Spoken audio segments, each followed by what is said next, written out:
تو حضور پاک صلی اللہ علیہ وآلہ وسلم فرماتے ہیں یہ ہمدردی کا مہینہ ہے، یہ غمخواری کا مہینہ ہے، یہ مسلمانوں سے ہمدردی کا مہینہ ہے۔ اگر کسی کے گھر میں کھانا نہیں پکتا تو اسے ہمدردی کرو، زکوٰۃ ادا کرو اس کو، اس کے بچوں کے پاس لباس نہیں ہے تو لباس لا کر دو، کھانا نہیں ہے تو کھانا لا کر دو۔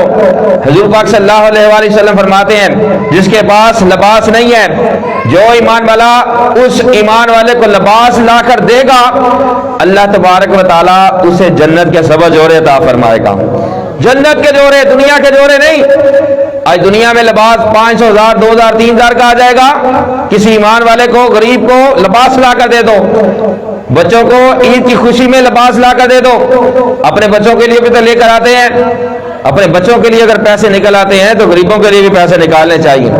آقا پاک علیہ الصلوۃ والسلام فرماتے ہیں دیکھو جس کے پاس لباس نہیں ہے، لباس پھٹا ہوا ہے اور عید آ رہی ہے اور بچے جو ہے وہ دوسروں کی طرف دیکھ رہے ہیں حسرت سے، تو آقا پاک علیہ الصلوۃ والسلام فرماتے ہیں ان کی مدد کرو، کیا کرو، انہیں لباس لا کر دے دو۔ تم انہیں لباس دنیا کا دو گے، اللہ تبارک و تعالیٰ تمہیں جنت کا لباس عطا فرمائے گا۔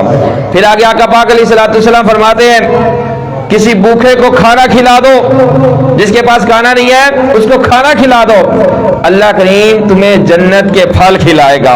پھر فرمایا کسی پیاسے کو پانی پلا دو، اللہ کریم تمہیں جنتی شرابت طہورا پلائے گا، جنتی پانی پلائے گا۔ تو بتائیں دنیا میں آج دنیا کے معاملات کریں گے، دنیا کا لباس دیں گے، دنیا کا کھانا دیں گے، دنیا کا پانی دیں گے، تو اللہ تبارک و تعالی ہمیں لباس بھی جنتی عطا فرمائے گا، کھانے بھی جنتی عطا فرمائے گا، پانی بھی جنتی عطا فرمائے گا۔ یہ ہمدردی ہے۔